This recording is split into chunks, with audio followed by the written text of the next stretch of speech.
Всем привет! Меня зовут Нина Заславская, и сегодня я покажу вам, как быстро и легко построить эскиз губ. Эскиз губ я всегда рисую красной пастой, хотя многие мастера уверяют, что лучше рисовать карандашом, все-таки отрисовывая именно карандашом эскиз, получается более так смазано, а красной пастой вы можете прям четко прорисовать все буквально до миллиметра. Плюс я еще пользуюсь белой гелевой пастой, с помощью которой фиксирую эскиз, и во время того, как я буду закреплять эскиз, у меня ничего никогда не сотрется, потому что именно белая гелевая паста. Потому что именно белая гелевая паста очень хорошо засыхает, фиксирует контур и не дает ему размазаться. Итак, с чего же начать построение эскиза? Конечно, мы начинаем с разметки основных точек, которые будут вспомогательными. Губы на самом деле строить очень легко, и, конечно, мы начинаем с оси симметрии, то есть ставим серединку нашей губы. Очень редко бывает прям сильная асимметрия, и что вот эта точка уходит куда-то, в бок. Обычно вымочка нам подсказывает именно расположение точки оси. Но тут у нас все прекрасно, точка на месте, никуда не ушла, поэтому я ставлю ее прям посерединке. Потом, какие еще точки нам потребуются? Конечно, мы вот эту серединку можем сразу вытянуть на нижнюю губу, потому что нам тоже потребуется эта точка. То есть вот серединка, и я сразу себе делаю засечку, потому что вот эта линия потом будет подниматься плавно и уходить в уголочки губ. Но это чуть позже. Далее я должна поставить еще другие очень важные точки. Это арка Купидона, другими словами называется, то есть вот эта галочка на верхней губе. И как мы ее можем померить? Вот эти точки относительно оси должны быть на одинаковом расстоянии. Поэтому я проверяю, могу даже померить и смотрю, чтобы они были ровненькие.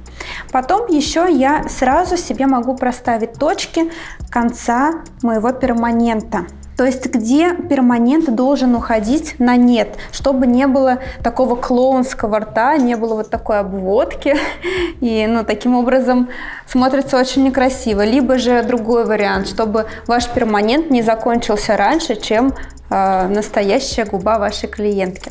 Поэтому я смотрю сразу, где у меня уголочки рта, и за миллиметр до окончания я ставлю себе точечку. То есть на этой точке я уже должна свести вот туда, чтобы перманент ушел вместе с моей губой, не раньше и не позже. Вот с этой стороны поставила, с вот этой. То есть вот видим, да, пигментация тут немножко нарушена. У моей клиентки есть старый перманент, не очень правильно как раз-таки сделанный. Немножко, видите, не довели пигмент до конца. За счет этого визуально губки стали меньше. А нам всем хочется, конечно же, больше. Вот, поэтому мы ставим эти точки, сверху поставили и снизу тоже за миллиметрик до окончания. Вообще губы у нас вписываются в овал, поэтому я всегда избегаю всяких угловатостей. Даже когда бывают такие острые вот эти вот вершинки, я их тоже пытаюсь смягчить, округлить. Поэтому я как раз-таки, придерживаясь такому принципу, начинаю построение. То есть вот здесь тоже немножко угловатость присутствует на изгибе, поэтому я их стараюсь сделать покруглее, помягче, немножко смягчить. Очень часто клиенты приходят с запросом увеличить визуально губы.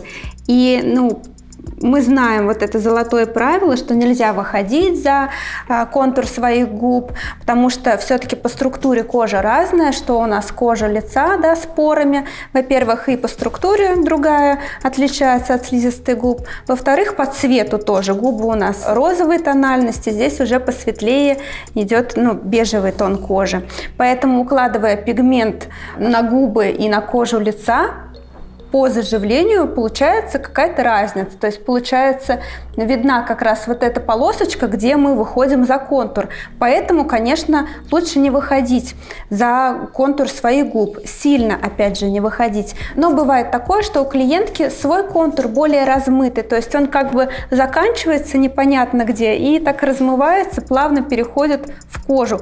В таком случае мы можем немножечко выйти за контур и именно поплотнее пробить вот эти части, то есть поплотнее уложить туда пигмент, работая маленькими такими штришочками. В таком случае не будет никакой разницы. Но чаще всего у нас у всех абсолютно своя цветность губ нарушена ближе к контуру. То есть губки еще продолжаются, а цветности уже нет. То есть кажется, как будто это уже кожа, и губки выглядят гораздо уже, чем они есть на самом деле. Мастеру просто нужно получше приглядеться, и сразу видна структура слизистой, то есть губки у нас состоят из таких долек, и даже несмотря на то, что цветность заканчивается, вот эти дольки, как бы продольные такие сечения, еще продолжаются. И как раз-таки вот этим моментом мы можем и сыграть, сделать губы визуально пухлее, и никак не меняя при этом свою технику и не выходя на кожу лица. Я начинаю строить. То есть примерно я намечаю, конечно же, по своей губке. Смотрю, где у меня своя губка заканчивается. И сначала я намечаю вот таким контуром, особо ничего не прокрашивая. Смотрю, чтобы все было ровненько. Пользуюсь вот такими ватными палочками. Очень удобно как раз-таки корректировать вот такие небольшие нюансы, потому что ватная палочка все-таки побольше диаметром. Еще мы можем проверить наши вершинки. Бывает такое, что опять же асимметрия на разных уровнях. Вот эти вершинки у нас находятся, поэтому я прикладываю палочку и вот так вот, ну, как бы немножко разворачиваю губку, смотрю, на каком уровне они у меня находятся. И таким образом можно посмотреть на вот эту галочку, правильно ли я ее прорисовала. Ну и подзакрасить. То есть я примерно намечаю эту линию, смыкаю ее с той точкой, которую я отметила, где у меня будет конец моей губы.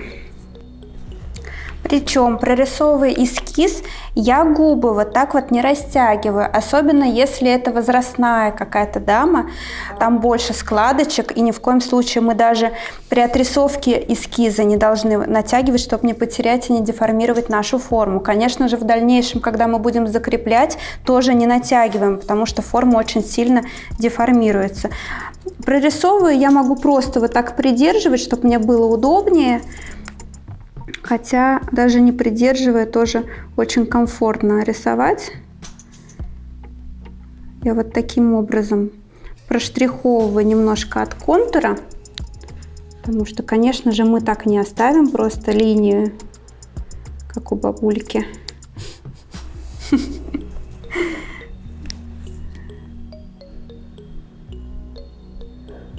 То есть я просто хаотично вот так вот немножко растушевываю поплотнее у контура и в уголочках. И сейчас мы с вами прям сделаем красивый переход цвета на серединке. Как раз таки сейчас очень популярная техника губ с градиентом, с переходом двух цветов. И эскиз я рисую именно вот таким образом. Ну, естественно, объясняя клиентке, что цвет не будет красный, а будет именно тот, который мы с ней выберем вместе. Вот, и мокрой ватной палочкой я вот так вот растушевываю, видите, такой красивый переход получается в более светлый розовый на серединках. Уголочки я могу еще тоже немножко вот так подтушевать.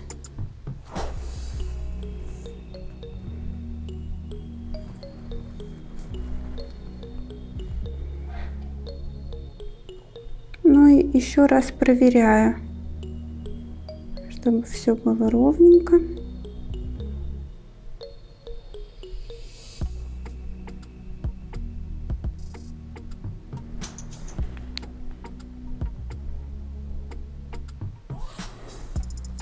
Так, ну и И нижнюю губку рисовать еще гораздо проще, чем верхнюю.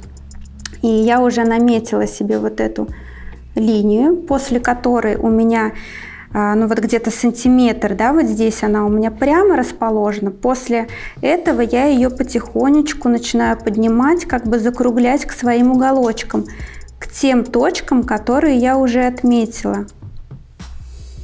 Вот, раз сомкнула, и отсюда тоже 2 сомкнула.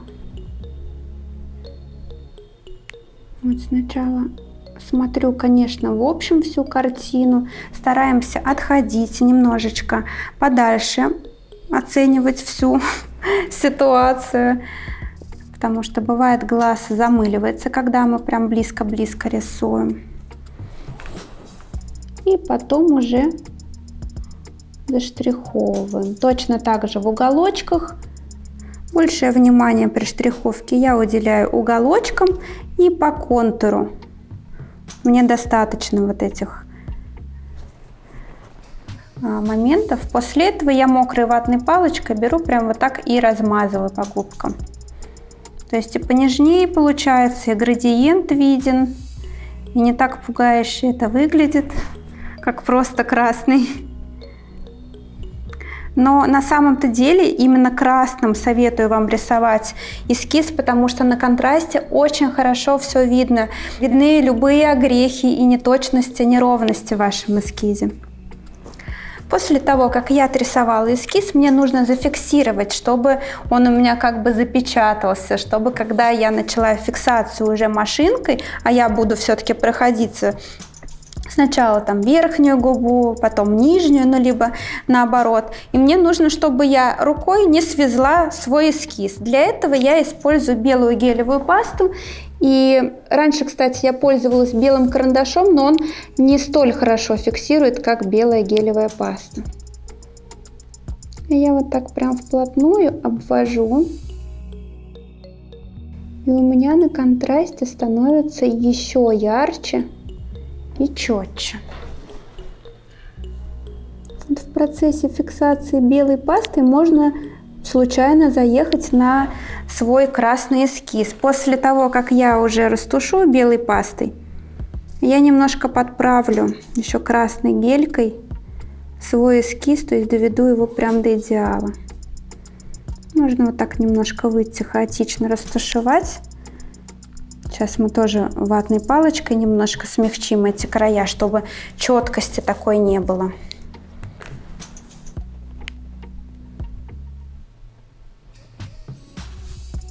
Таким образом.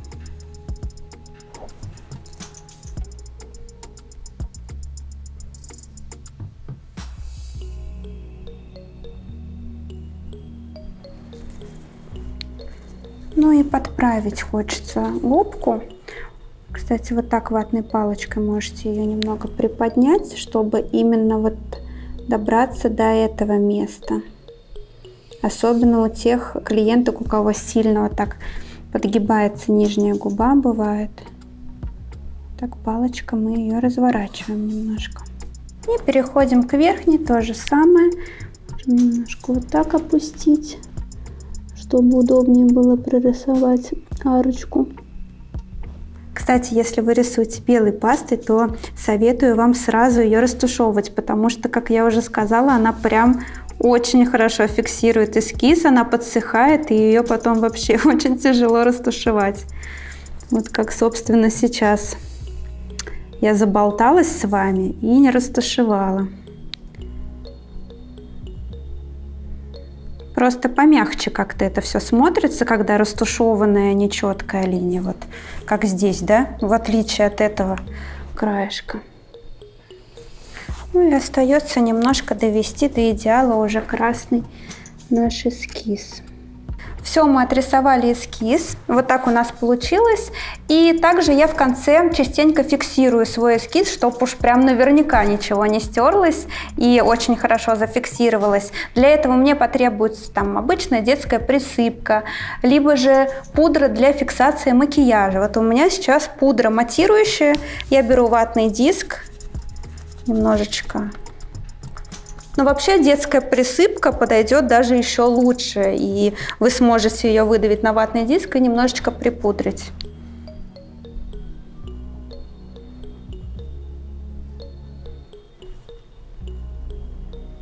То есть вот таким образом.